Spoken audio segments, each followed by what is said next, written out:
आप सभी को पाप अंकुशा एकादशी की बहुत बहुत शुभकामनाएं। जय श्री राम फ्रेंड्स। आज की वीडियो में हम देखेंगे कि पाप अंकुशा एकादशी की व्रत में पूजा कैसे करें, पाप अंकुशा एकादशी कब है और पारण किस समय है। अश्विन मास के शुक्ल पक्ष की एकादशी तिथि को पाप अंकुशा एकादशी के नाम से जाना जाता है।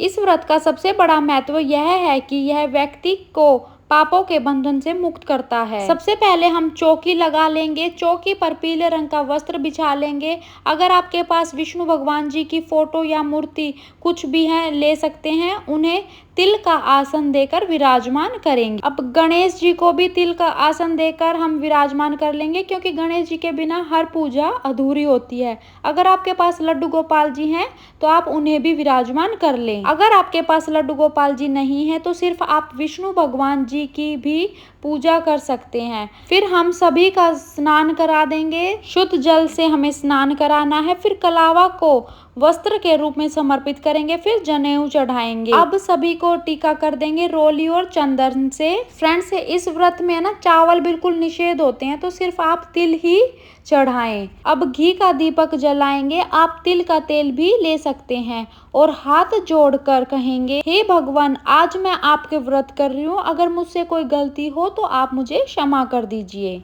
विष्णु जी को, गणेश जी को, लड्डू गोपाल जी को, सभी को हम फूल समर्पित करेंगे। आपके पास जो भी फूल अवेलेबल हो आप वो चढ़ा सकते हैं। और घी के दीपक का भी आपको तिलक करना है, क्योंकि दीपक का भी हमें पूजन करना होता है। अब थोड़े थोड़े तिल हम सभी को समर्पित करेंगे। विष्णु भगवान जी को मंजरी अत्यंत प्रिय होती है, तो आप ये जरूर से समर्पित करें। फिर अपनी इच्छा के अनुसार आप दक्षिणा चढ़ाएंगे। दक्षिणा हमारी पूजा में रही कमियों को दूर करती है। और फ्रेंड्स, एकादशी को तुलसी भी नहीं तोड़ी जाती है, तो आप एक दिन पहले ही तोड़कर रख ले। अब भगवान जी को भोग लगाएंगे। विष्णु भगवान जी को और लड्डू गोपाल जी को एक ही भोग लग जाएगा, क्योंकि इनको तुलसी समर्पित करते हैं।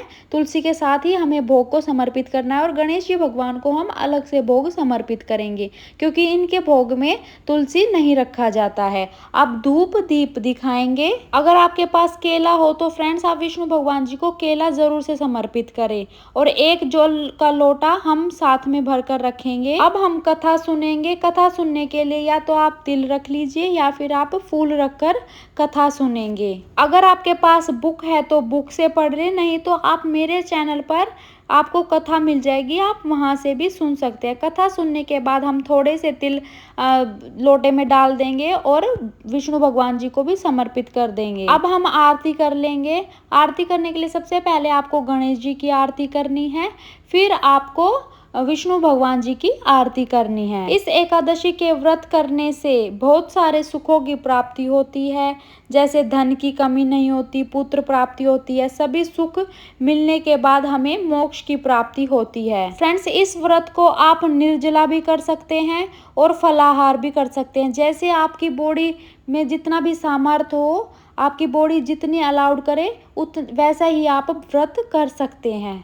ऐसा कहा जाता है कि यदि कोई मनुष्य अनजाने में पाप कर बैठा हो तो इस एकादशी का व्रत करने से उसे उन पापों से मुक्ति मिल जाती है। अब आरती होने के बाद हाथ जोड़कर क्षमा याचना करेंगे पूजा में रही कमियों के लिए और अपनी मनोकामनाओं को पूर्ण करने के लिए प्रार्थना करेंगे और फिर विष्णु भगवान जी का आशीर्वाद ले लेंगे। इस तरह से हमारी पूजा संपन्न होगी।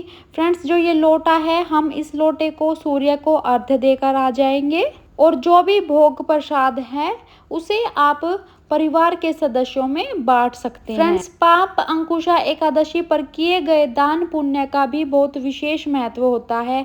इस दिन व्रत करने के साथ साथ गरीबों को अन्न, वस्त्र और जरूरत की वस्तुएं दान करने से पुण्य कई गुना बढ़ जाता है। पाप अंकुशा एकादशी का व्रत 3 अक्टूबर को किया जाएगा और पारण का समय 4 अक्टूबर को सुबह 6:23 से लेकर 8:43 44 मिनट तक है। फ्रेंड्स, इस दिन श्रद्धा और भक्ति भाव से भगवान विष्णु तथा माता लक्ष्मी की आराधना करने और व्रत रखने से मनुष्य को अपार पुण्य की प्राप्ति होती है। फ्रेंड्स, ये थी पाप अंकुशा एकादशी की व्रत पूजा विधि।